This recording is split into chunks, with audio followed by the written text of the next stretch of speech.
All right, welcome everybody to the WebGL Meetup, San Francisco WebGL Developers Meetup. How many people here are new? Haven't been here before? Welcome to all of you. We do this about every 4 to 6 weeks. This will be the last one for this year. If you were already on the Meetup group a week ago, you would have seen the announcement that we're actually taking over SF HTML5 in January with the WebGL, all WebGL program featuring moi and 3 other speakers.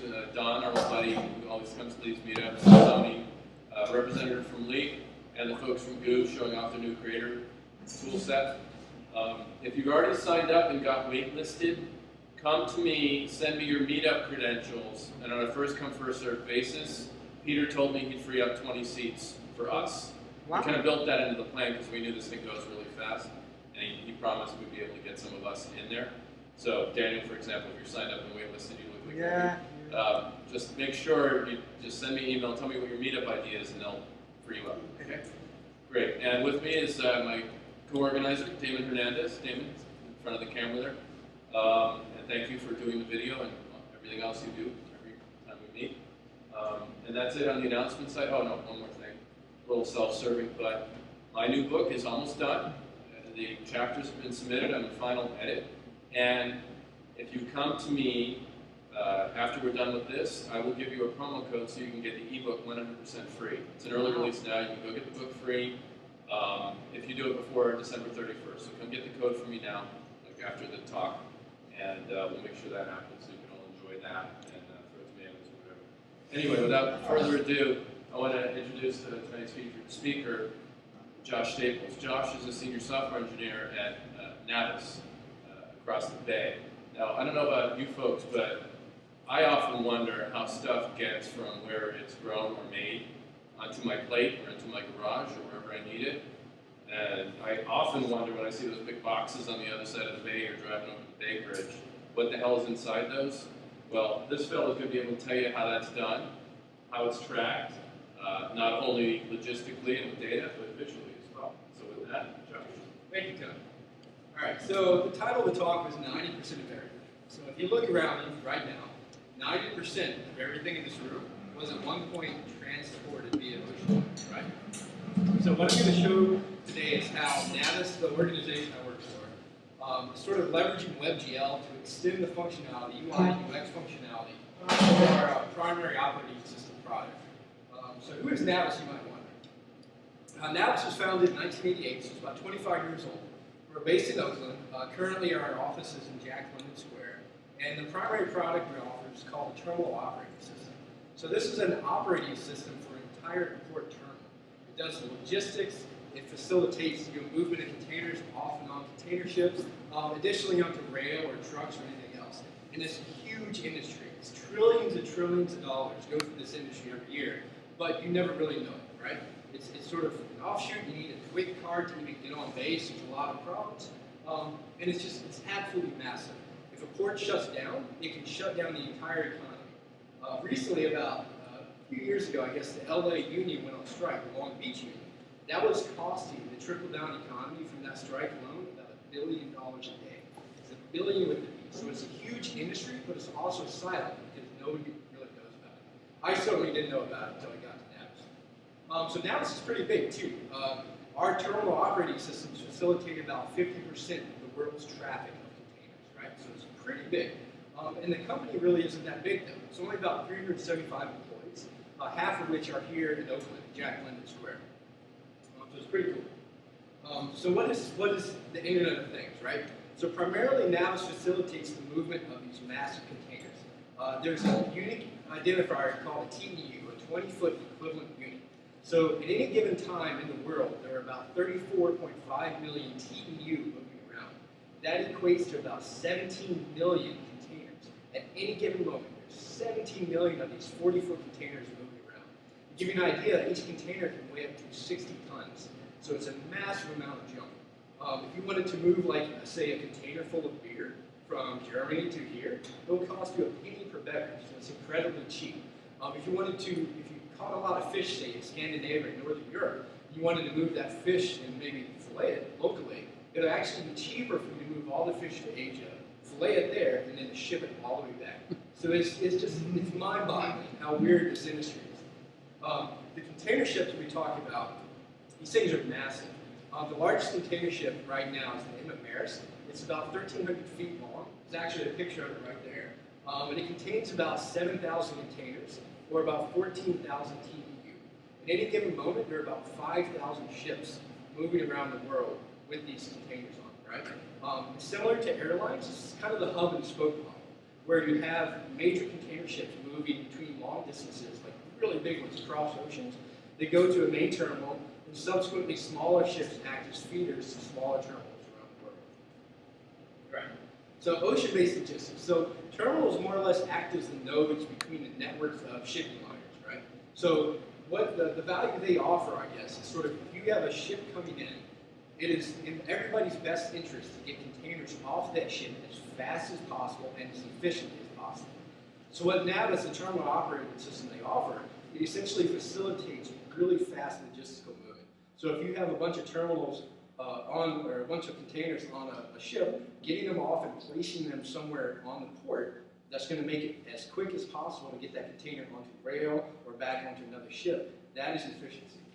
50 years ago, you used to have stevedores with these massive, just bucket container ships, sort of like they had in King Kong that brought King Kong back from the island and stuff. Well, it used to take days, weeks to load these ships, right? It's not like that anymore. There isn't even enough time for the crew to go and do something on shore, right? Once you're on the ship, a ship will come in, the union or the port will work constantly to get that ship out as quickly and efficiently as possible. In that same vein, the shipping lines act as the backbone for this Internet of Things, right? So when you're moving stuff around the world, you sort of have to have a constant repeated cycle. So when you order something from China, you more or less guarantee that you're going to get that massive box of shoes or whatever into your port within a reasonable amount of time. Right. So I thought I'd give you guys a little eye candy. These are all the Navis sites around the world. The green and the orange are the actual N4, the most recent terminal operating system that we have, right? It's incredible. It's reasonably new, probably the last 5 years. I think right now we have about 244 major sites. The one small orange icon on the west coast of the U.S. is Long Beach, which will soon be implementing our N4 terminal operating system. The problem with implementing these systems is that once they're up and running, they do not shut down, right? If they shut down, for example, there's a failure in the northeast of the U.S. Several months ago. When it shut down, so many container ships were stacked up that there was not enough trucking in the entire northeast to deal with the backlog, right? So that backlog kind of shifted for months. And when you have refrigerated units or reefers full of bananas, those bananas are not going to make it to the market, right? So then it's an insurance write-off. So it's a really interesting problem. We have very small countries in Africa, for example. You might have a port and a truck driver might make 50 grand a day or something. If they don't get their paycheck, their family doesn't eat. So there are a lot of trickle-down problems with terminal operating systems. It's one of the reasons that we're looking at using WebGL as sort of a UI/UX interface, because if you're using that as the interface, you don't really have to do anything to the terminal to add additional features or functionality. Right? So a little bit of eye candy. This is a terminal. Honestly, not too sure where. I just found a picture on Google. But what you see here are what they call rubber-tired gantry cranes, right? These are these gray things that are moving up and down the blocks. All these blocks are of containers. You can sort of think of a port terminal as like an identity management system for containers. You might not know what's in there, but some software knows what is in that container and it knows where it needs to go. And part of what Navis does is they make sure that when, say, a container comes off a ship, and let's say it has to get back on a ship, they make sure that it's close enough to the ship to be pretty speedy, and also make sure they don't bury it underneath another 50 containers or something. So there's a whole process to this. And these are rubber-tired gantry cranes. We'll talk about those a little later. These are key cranes. I believe this is Long Beach. Key cranes are the bottleneck of container shipping, right? If you're a union guy, this is the job you want. These guys make about $250,000 a year just moving containers off a ship. If one of these cranes is running, there are 2 union guys on call. One running it and one additionally sitting somewhere in case something happens to the other guy. These are the key for facilitating fast movement on and off container ships. These are called robots. This is new. It's not really here in the U.S. yet. Essentially, they're similar to RTGs, rubber tire gantry cranes, but instead of actually swinging on steel cables, there's this massive piston at the top that will go down, pick up a 60-ton container, and pick it back up. And we're talking millimeter level precision. One thing you might notice is you see the cab on this guy? So there are little cabs on there. It's because there's a driver in each one of these. If you go to these robots, there's no driver. This is all controlled by software, right? There's nobody doing anything. There might be a person like inspecting it, watching video cameras, but it is completely automated. Absolutely amazing. In that same vein, a lot of the ports here in the US, they're going to have essentially trucks driving around with union members and everything else. This is a port in Europe, and you notice there's no drivers. These are completely automated trucks that are moving 60-ton containers around a terminal. It's just astounding. Again, Navis doesn't really provide the software that drives these trucks, but what they do provide is work instructions. So the truck knows where to go next, and the crane knows what next to pick up and put on the truck. The software for these manufacturers manage most of that. Cool. So, and lastly, this is a picture of our office. I talked earlier about like the feeder container ships. This is a pretty small container ship, but what you see is actually restricted by its length. There are about 6 tugboats turning this thing around, and I've been on the ferry next to this when this is happening, and there is maybe 10 feet in front of the bow as far as room to actually allow this guy to turn around. So bigger container ships come in at a different location, then they offload a lot of containers, they go on to smaller ones, and there's sort of a feeder down to additional locations. Right. So the idea. So I was brought into sort of what can we do with WebGL? And primarily, we wanted to figure out a way to sort of visualize a port terminal, to provide some level of user interaction. Additionally, we wanted to create a platform to sort of extend this and sort of demonstrate additional business functionalities. Like now that we were able to do this, what can we do to actually help people make more money? And we had some obvious major concerns. Of course, the render loops, like frames per second. Can we make this fast enough that it actually looks visually appealing? Additionally, the UI, UX experience. Like our software is relatively antiquated. We've sort of built up this UI, UX relationship with users that we really didn't want to kill. Additionally, network communication. You go to some sites in Africa, and they might have pulled, I don't know, a couple pieces of copper wire or Cat3 to do all the network communication. You can never be really too sure about the quality of infrastructure you have. And lastly, the polygon count and the scene size. If you have a scene that's 50 megabytes, that's not going to work. I looked on TurboSquid for some examples of container ships and key cranes and stuff like that. We're talking 700,000 polys, right? That's not going to work. There's no way, right? Especially for a web browser. So before further ado, let me actually demonstrate a couple of these. I've got two examples. All right. So this is a very small. Now I'll qualify this a little bit. Essentially, this is a container yard. And what you can see is 9 blocks. This smaller one's smaller because it has textures. Textures and bitmaps and everything else inside of WebGL is still a little amateur, I guess, or a little version 1. What you see happening here is a bunch of, I wrote some code to provide false work instructions. And what you're seeing are the RTGs translating up and down the block. And I added cameras to everything so you can actually see this happening. Click on different RTGs, it'll go through all of them. Yeah, it's actually a better view back there. Check it out. So different RTGs.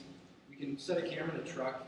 The stackers, I just kind of gave them some random movements. You'll see them driving through stuff. I gotta say, the engineers at work absolutely hate this. It's like, it drives me nuts, but whatever. And we have orthographic views, you know, top down. You can sort of see everything happening. Perspective views. The key cranes moving along. It's pretty cool. Back to the RTGs. All right, so we'll do something a little bit bigger now.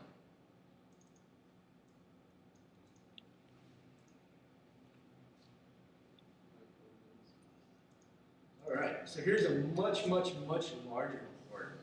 We're talking about 100 blocks, so probably about 15,000 containers. I got about 40 RTGs and about 40 ships. Those of you who know WebGL pretty well, you might notice that it's a little laggy, and that's understandable. You see all these different instructions, different trucks moving around. So essentially, this is a virtual port terminal, right?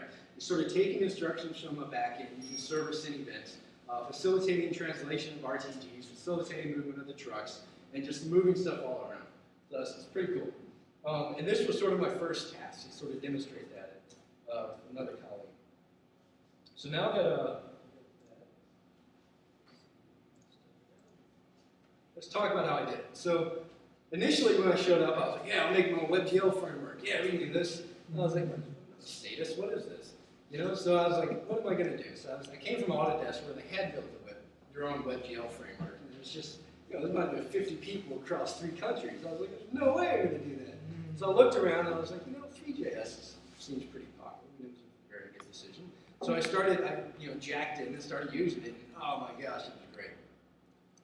So as far as the resources go, you have 3D models, of course. Fortunately, I've got some high education in my background, so I was able to do stuff. And of course, the textures and CSS and the like.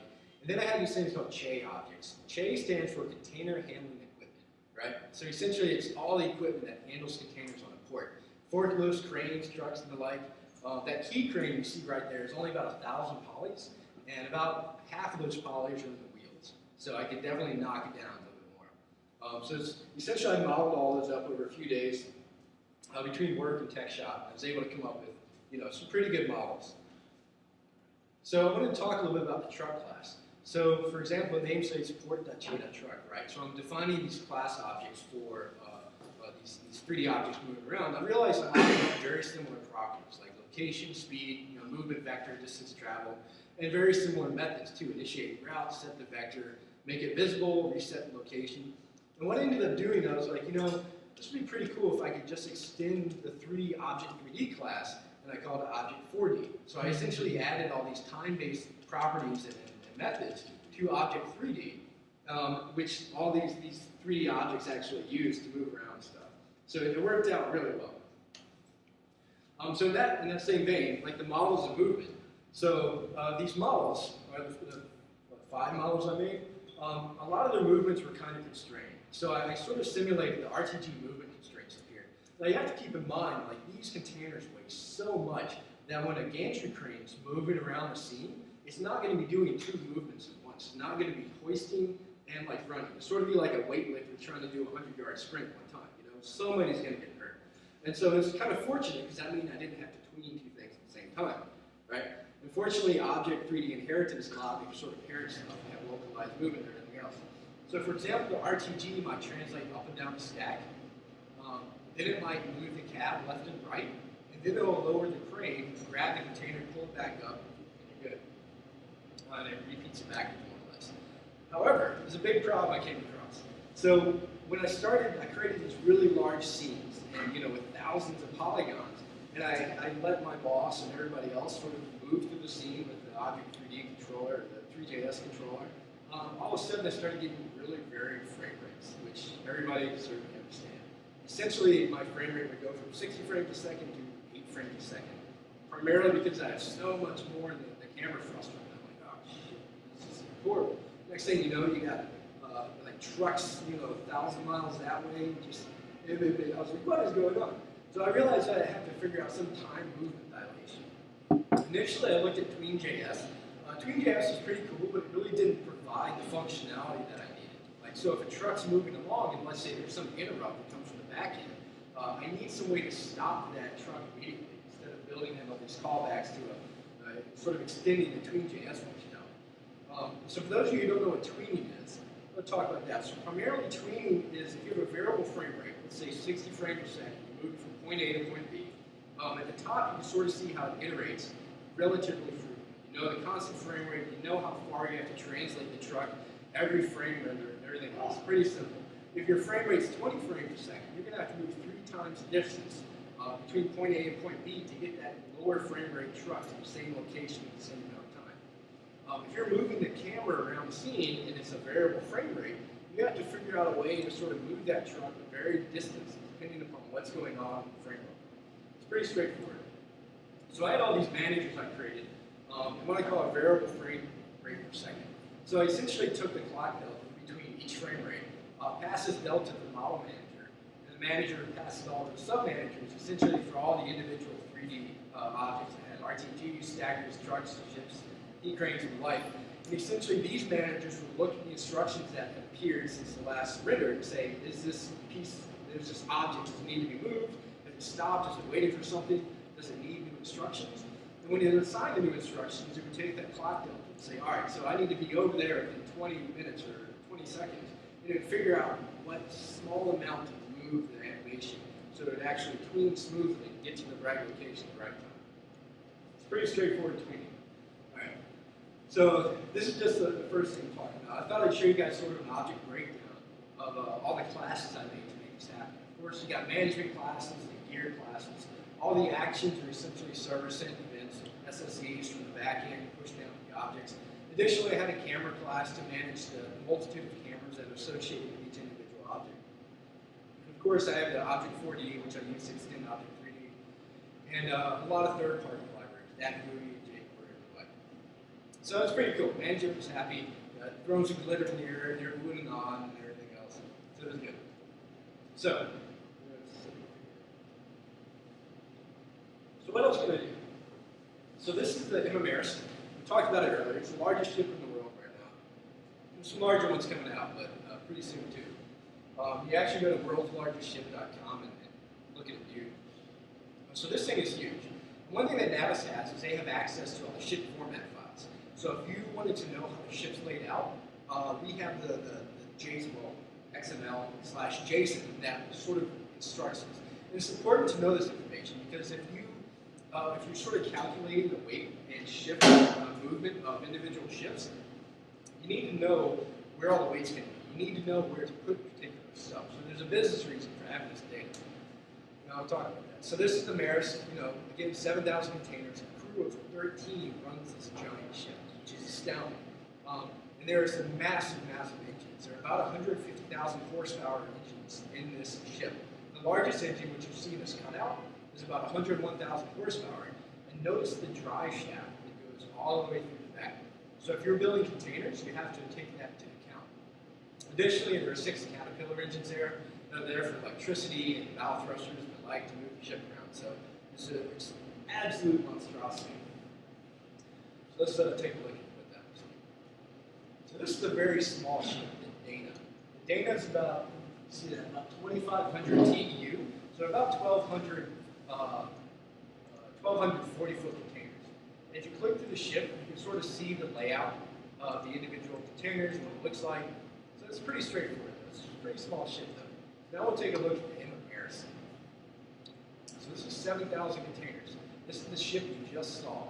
You sort of see the cross section, and notice this gap in the middle. That's where the engine was, and this is where the superstructure, where the captains and everybody's quarters are. So if you click on the actual cross section here, you can see in the bottom there's a massive gap they have for the actual container. And if you look down, you can see where the drive shaft must go all the way back for the propeller, back of the ship. So it's pretty cool.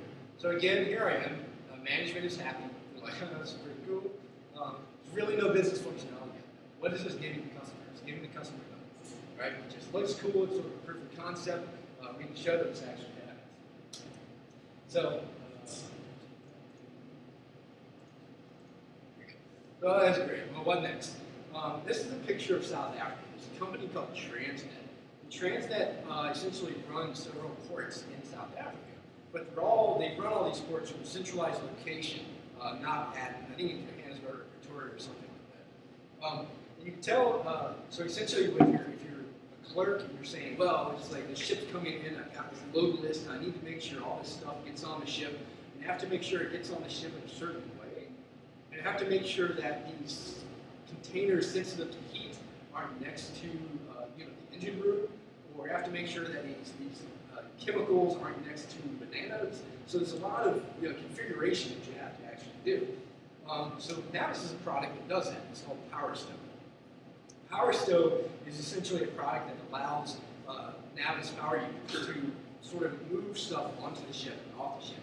And if you don't do this properly, bad things happen, right? So you don't want to, number one, you don't want to bury a container at the very bottom of the ship that has to get off in the next port. That's just really silly, right? Additionally, you don't want to put stuff that's sensitive to heat next to like the furnace room stuff. This picture behind these stuff right here is actually calcium hypochlorite. pouring. Container is what it is. It got too hot.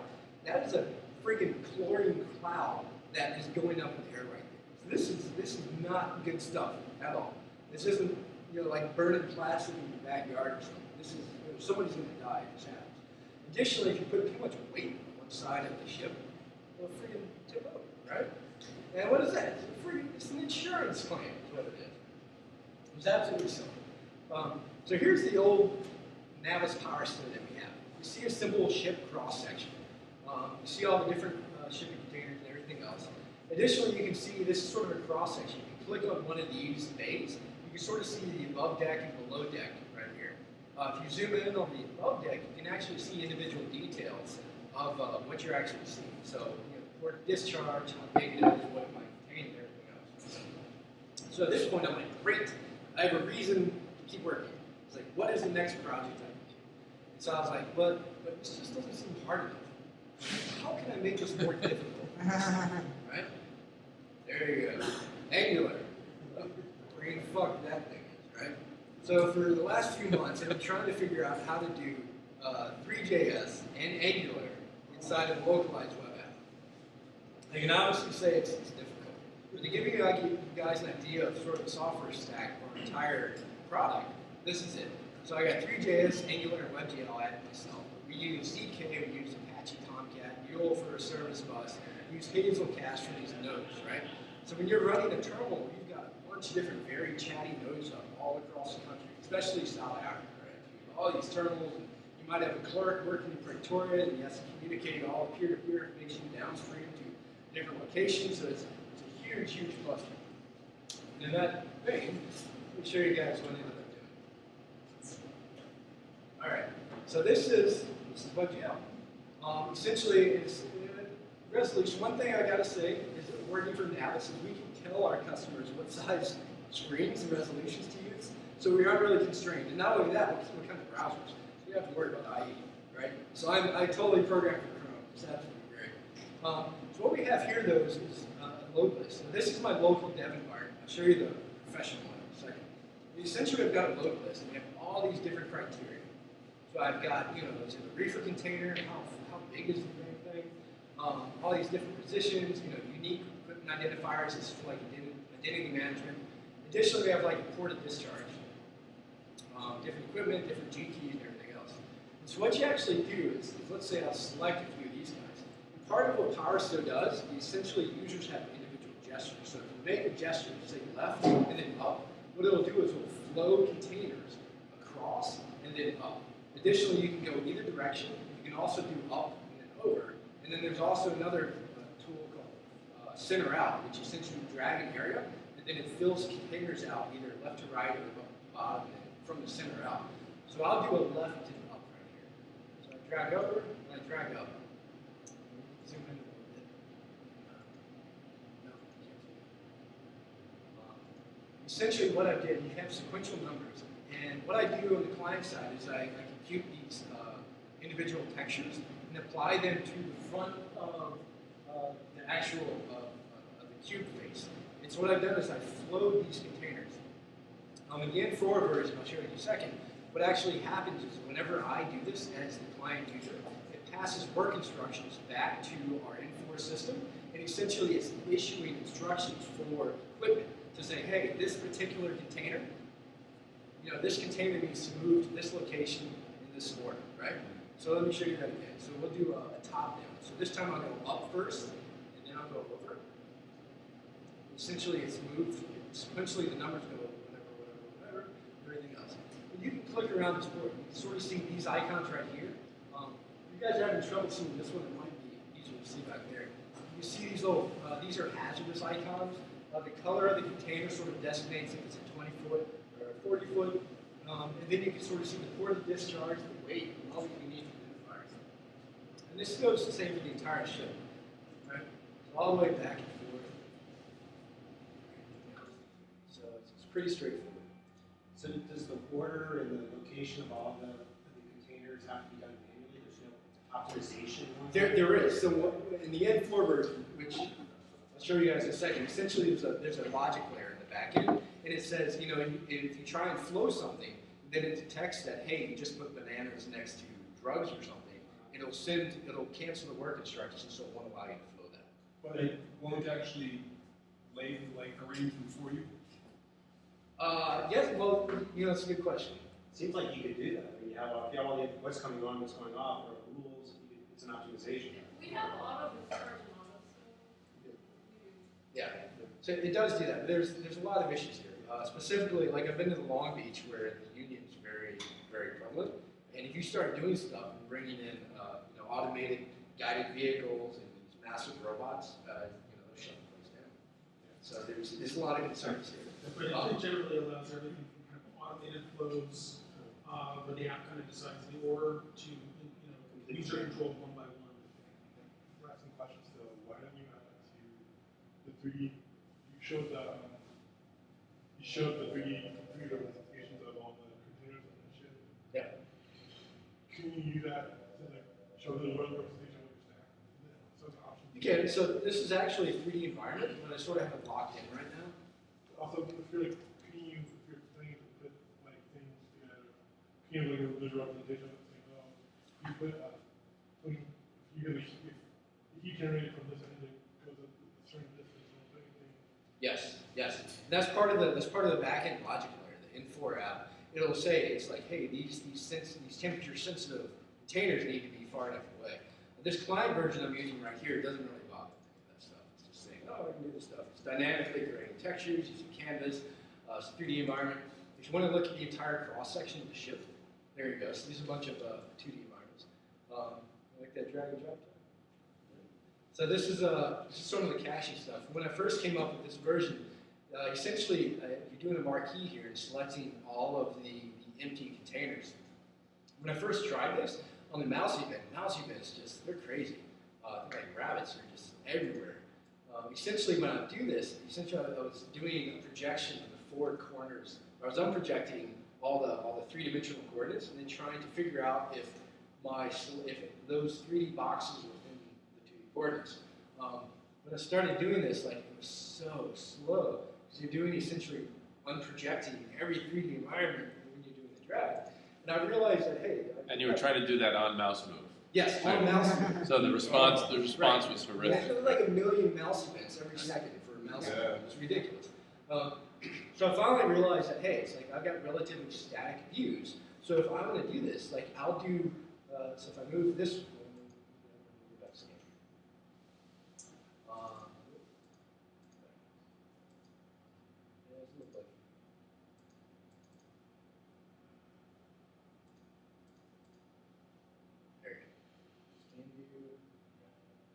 So I realized that if I'm static and if I essentially add a dirty flag, so every time I move everything inside of the 3D environment, the very first mouse event, it'll essentially unproject all those 3D coordinates and cache it as 2D coordinates. So then when I do the drag and drop, I'm just doing a 2D comparison. And I'm not unprojecting thing every single mouse event. So it's really, really fast. So let me show you guys how this actually looks on our flagship product. So this is Infor. This is a web interface. It uses a Java framework called ZK.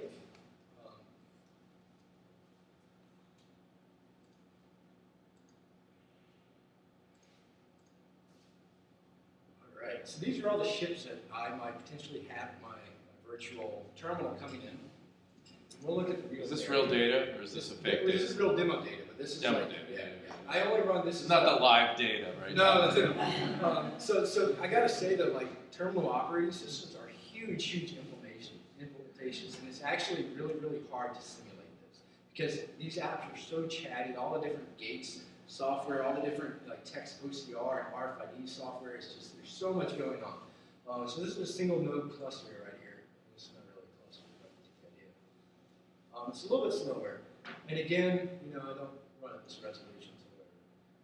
Again, this is a live load list, and this would be an actual ship. Let's see what the scan view looks like. You sort of see it's very similar to the other one. And if I parse stuff, you'll notice there's a very slight delay, maybe about 200 milliseconds. Right? So that's actually because it's sending these work instructions to the back end, getting confirmation from the software that I can do this, and then passing the confirmation back, and then I create the texture and apply it to the front face. Right? Give a scan view, we can check out, see what everything is. And only those guys with sequential numbers actually have this stuff. I think if you zoom in, you can see the sequence numbers. Yeah, so let me actually, I think I have to scan some flows at the top here. Yeah, I don't really have microcontrol. You get the idea. So these are sequence numbers that the container ship would actually, or the key crate would actually load the container ship with. Right. Let's see. So does your instruction drive the robots? What we essentially do is provide work instructions. So the key crane knows what next needs to happen, right? And essentially the terminal operating system will figure out, well, what is the queuing that needs to happen.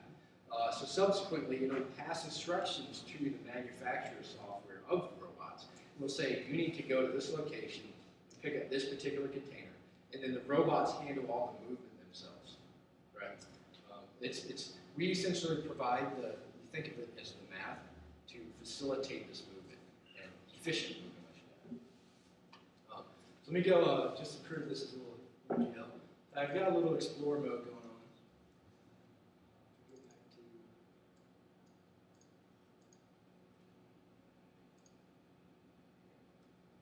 back to, this gets a little wonky. I'm the only one that really uses this, but you can sort of see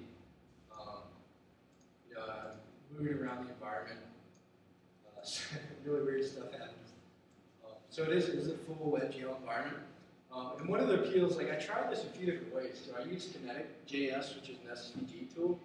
I also used just straight HTML. And with HTML, it was incredibly slow. Like making individual divs and texturing them, we're talking like freeze for 5 or 6 seconds. I'm like, what is this? To do what exactly? To sort of build out this entire cross section. Like to build out a cross section like this. Admittedly, it might have been my code too.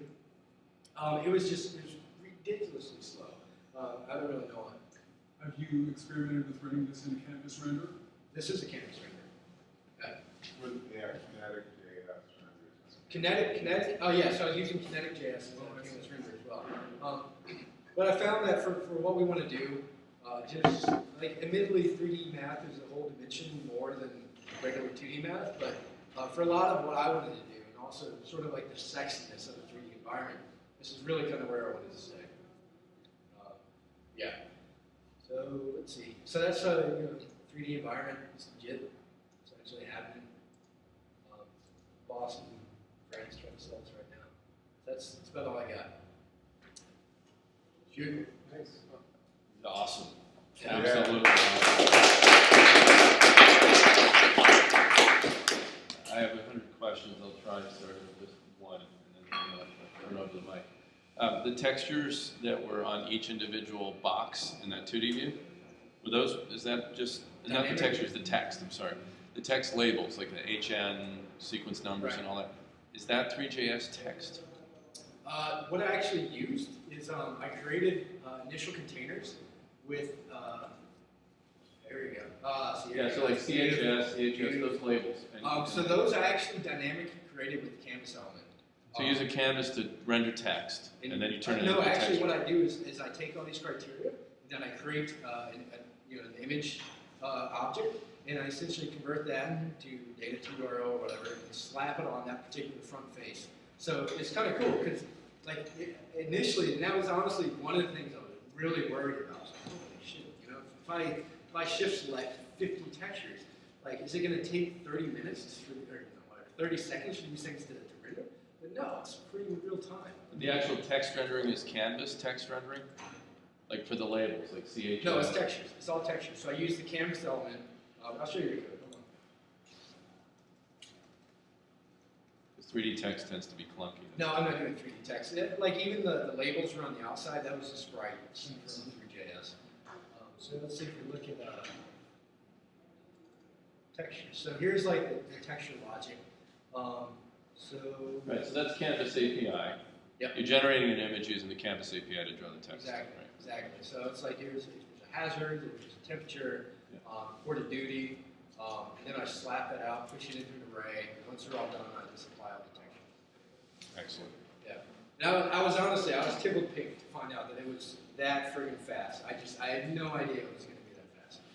but it's one texture that you're painting and then mapping bits of that texture to each. No, I actually create every single one of those is a unique texture. I thought about trying to do a sprites approach. You've got 100 different canvases that you're mapping? Well, actually, I only have one canvas, and then I use a data to URL or data URI kind of thing, and I push that into an array, then I reuse that same canvas element in the loop. Right. So that way I keep my memory footprint relatively low, and it's still fast enough. That's what I'm saying. It's just kind of moving away that I can do that. Each cross section has maybe up to a couple hundred containers at a time. You never have more than that.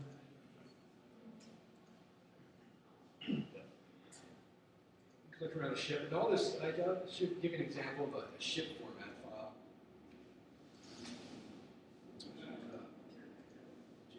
This would be like a ship file. Essentially, so every time you see these things, I parse this entire file. About 20,000 lines long for a small ship. It has all the information, you can figure out positioning information, and then sort of grade all the positions and everything else. So is it fun to add parsing a file like this? Yeah, right. I had no idea either. Okay, I'll give it a try. So I'll refresh it. You can see how fast it is. I will say I spit this out to WebWorker, the initial parsing after I pull it down. It does the parsing, and it passes the first section back. The immediate second it has it, and then it goes and parses the rest. So I'm cheating it a little bit. It's not cheap. Yeah, I agree. Exactly. Do what you can in front. Josh, can you go back to the terminal visualization? Yeah, that one. The shipyard.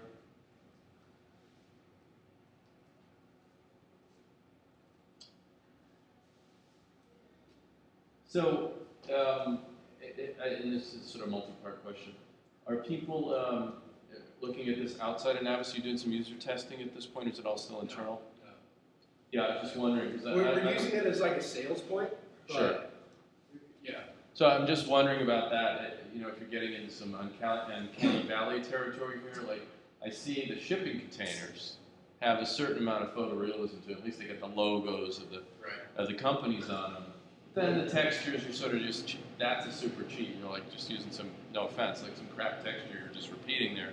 You're not trying to make it look like a natural shipyard, right? Well, So how much does that kind of photorealism either get in the way or enhance the experience, in your opinion, and anybody who's looked at this internally and thinking about it? So that's a good question. From number one, we don't actually, when you have a terminal operating system, you don't actually know what container you have.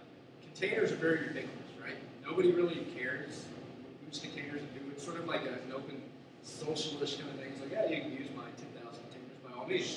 So I just kind of slap containers on here, but really nobody knows what's in an individual container. There's no like metadata that says this is a Maersk container, for example. So this I just did for like a sales mission kind of thing. Which is good. I mean, I can see you needing that. But the actual terminal operator would never care, right? Never care. Never They care about what's in it, but not what labels on the exactly. outside. And honestly, most terminal operators don't know what's in it. Most ship captains don't know what's in it. They just know it as an identity management issue. They take in faith that the containers are being loaded in the appropriate places on the ship. But they know what class of goods in there, like you were saying, right? They know fruits or perishables are in one like place. reefers have to be plugged into an AC unit, right? The other thing I would say is that, the other what they call commodity type, it's, this is electronics, this is food, this is chemicals. And here, kind of playing around with particular textures that have colors, names, logos. What the operators really want is they want to be able to colorize on the fly. Color viewed by where the containers are going, or by who owns them, by what's in them. Right, so a certain amount of photorealism, say, the bumpy texture on the outside of that. I was going to say, all those wasted polygons you were talking about on Turbo Squid. As for that stuff, right? Yeah, you can use a bump map for that anyway and get away with it, right? But it doesn't almost matter beyond that. No, Everything else is something that should be user configurable because it's a data visualization technique you're employing here. You're not trying to make it look like the real shipping yard. Right, we don't want this to be a FBS. Right.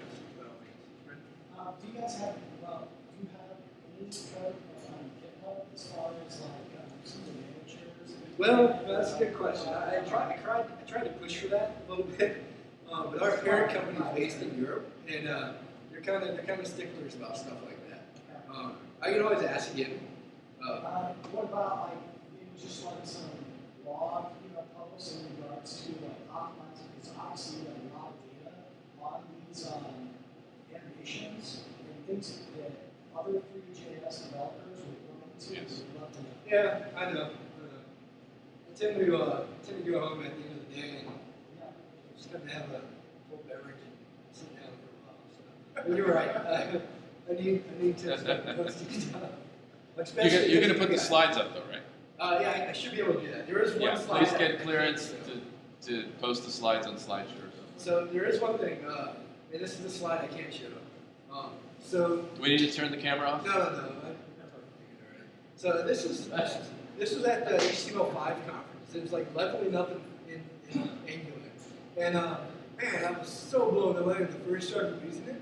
And she mentioned fat controllers at the conference, right? So if you look at my controllers, I've got two controllers, one for the grid and one for the 3JS environment. They're 1,000 lines long, right? That is not how Angular is supposed to look. She actually mentioned this at her presentation. I was like, thank God. She was like, so when you're at the bottom of this first valley, you should be having some issues. You might have really, really fat controllers. Yes, I do. Thank God. So I kind of know I'm on the right direction, but I know there's a lot I can do with Angular still to sort of to improve my implementation. I'm kind of confused. The dot body shows you're saying that you're having problems with the view shift, and you're trying to do it real time, or you're trying to activate the truck is moving real time to get there, or you're using it as a sales page. I'm trying to understand where you're using that. Where you're using it for. Right. So that's a good question, and I actually showed this to my girlfriend Jamal, who's an executive at a company. And she's like, so what? And I'm like, well, it's cool. She's like, yeah, but what actual business applications have honestly done? Right? They might be kind of cool. Like, you wouldn't believe how many cameras there are in this port. So they're doing this in real time. However, essentially what we wanted to figure out was whether or not we could. Right? So if you have like, you know that truck has to be at a certain location at a certain time. But we sort of demonstrated that, yeah, we could visualize that. So now we've sort of proven this like top-down massive infrastructure we can actually apply. It's like, well, now the business types come in. Like, well, how can we improve our actual business applications to take advantage of this technology? So this was the sales page. It was glitter, if you will. So I always talk about it. It's like, just throw glitter in the air and man, it's like, ooh, then you can go and actually solve the real problems and real implementations. I guess one kind of for you. You're basically saying that all the animation between you did was just sort of the bigger product. What I was wondering is, if you was doing it real time, trucks go from here to here, and a certain amount of time you can't punch the number real time, right? Using the camera. Right. So are you talking about the variable? So essentially, the problem. Let me show you. I'll show you the larger one. Maybe you have a better idea. So if I zoom out right here, essentially what's going to happen is you can sort of see it. It starts getting a little jumpy. Right. Primarily, I wish I had my FPS up. Essentially, you can start seeing these guys jump around a lot more. So whenever I have to start tweening, essentially it's making sure that this guy's rendering at 8 frames, 10 frames a second instead of 60 frames a second. That if I know where the truck has to be, tweening allows me to make sure it gets there at the appropriate amount of time. If I didn't tween, what would happen is the truck will start jumping across the entire screen. This is part of what you guys are doing is currently you have like a desktop app, you switch, you want to at some point maybe switch to a web app. Is that why, or is it already sort of a web application? Oh, no. Which shipping company are you from? Yeah, that's part of, you got to look at the way companies are valued these days. We can sell desktop software until the cows come home. If we turn that into a cloud-based product, the mechanics of what a company's worth is entirely different. You have a freaking Snapchat worth $3 billion freaking right? I mean, you turn into a cloud app and provide this kind of Recurring revenue. Yes, exactly. It changes the entire The marginal cost to install and all that. Yeah. You can somebody else can pay the bill. Need container check. Last question. your bus all the time in 3D, are you saying that with that, not even all soon, but down the road, you're trying to get to a point where you use all 3D interactions with some of 3D, with the device that we built, where we can. Right. So maybe I actually just sold my Leap motion controller for $20 to run it. I haven't used it in a while, so it's just like whatever. I'm hoping for second gen. I started to implement Leap motion controller in here, so like slide to move to the next container or everything else. But honestly, like for example, when we went down to Long Beach, I met a guy who does all the rail loading, right? He's a union guy. He's freaking so entertaining, so charismatic, and he has this thing down to the key. He used one of our apps. Essentially, he would take containers and load them onto rail, right? Very fast. The dude didn't have a computer, right? He was off of the tarmac, came in, started working. You have to take into consideration who's going to be actually using your products. So if I start throwing weak motions at union guys who don't even have a computer, it's just like maybe. I mean, but this is going to be us or our children, right? It's not going to be the guys out there currently working. We're still stuck in our ways. I remember hearing a story at Long Beach when they brought in, there was these little heads-up displays saying like, you know, your next container should be this number. When they first installed them down there, the union guys, fucking sense, right? It's like all of a sudden the guys who used to stand on each corner no longer had like a sheet of paper to be like, oh, you need to go to this one, right? All of a sudden 60 guys lost their jobs, or however many guys. So what did they do? Well, they pulled every single one out and they ran over them repeatedly with their giant tools, right? So it's a lot of weird shit that goes on. Have you seen The Wire? So the software used in The Wire, whenever they're smuggling in Russian hookers or whatever, that was actually Navis software. So it's kind of cool. It's all over the place. Yeah, that's what we're doing across the bay. We're not rotating cubes, but we are making a lot of cubes. So it's pretty cool. Any other questions? Shoot. So you have a worldwide, you sell your software all over the world. And so how much do you have to worry about backward compatibility? I mean, like old operating systems, et cetera, et cetera. One of the great things that I like, well, one thing about Navis I really like, is that when somebody buys our product, because we're not appealing to the common population, we can specify what kind of tools, what kind of hardware they need. So you need a 30-inch monitor. You need to use Chrome, right? You just send them a Chromebook, right? Pardon? Just send them a $250 Chromebook with exactly. the software license. So I've been able to get this running. I've got a Nexus 7, and I can run this on it. I have a local host. The WebGL is a little wonky, but it runs. It actually runs. It's pretty amazing. One other aspect of that is on the server side, we have our spec for what the servers have. Most of the software is running on back-end servers. Now with the clients, up till now, it's kind of, we can restrict what browser they need and which OSs we support. Have you looked into buffer geometries for this kind of thing? Because like most of the containers are stacked. Yes, that's something I want to figure out, but I mean. Yeah, like Altered Qualia did like 40 million cubes. Right. Yeah. I've looked at that. I know exactly what you're talking about. There's something I've thought about. But I haven't hit that threshold where I have to go down that path right now. Right now, I'm still trying to knock out business apps that will, my boss can use to sell the technology to additional people. I know exactly the Chrome experience you're thinking of. Just curious. So since you guys work all over the world and whatnot, and the union issue is probably more here than in other places, Yep. How does that affect your development roadmap? Because I'm sure dealing with like the building industry, the Europeans will scream for efficiency, where here they'll drive over it with trucks, right? So it's. Yep. That's a good question. I will say I might have Trigby answer that, but let me say I will say when we were in Long Beach. I know they're essentially like zones of control. So essentially, you want certain union reps operating in certain zones. In Europe, that's inefficient. That's not going to happen. Yeah, I think it very similarly. We kind of have a product feature road, and we just deliver on that. And customers take it at a certain rate, and sometimes features will mean that if they want to adopt that feature, they can, and they have to change the business processes. If they can't do that, then they won't be able to take that feature. Yeah, that's a big issue. That's my dog and pony show. So where do you think this is going to go? Are you hopeful that you will start being able to make a business case internally. Yeah, I think that's Adopt what some of happened. this stuff.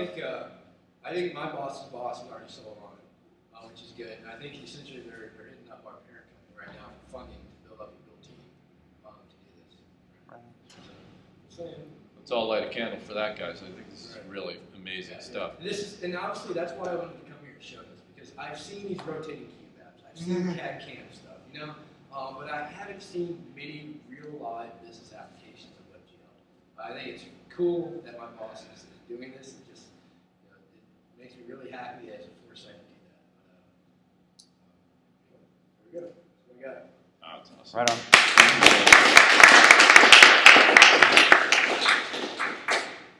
Well, ladies and gentlemen, I have to say, shit got real up in this bitch tonight. That was really amazing.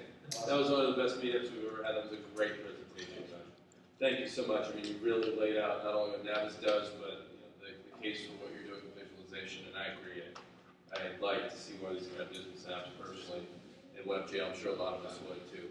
Not our usual eye candy, but something useful to millions of people on a daily basis. So thank you so much. Folks, happy holidays. Thank you so much for coming. The next regular one of these meetups will be in February because, again, we've taken over the HTML5 meetup for January. I have a speaker in mind. He hasn't fully committed yet, so I won't say who he is. But if you do have an idea for the next few meetups for a topic to present, you want to personally bring something, the door is open, and we're always looking for new topics. So I'd like to see you participate in that. And again, come find me if you want that discount code for the book, too. All right, thanks, everyone.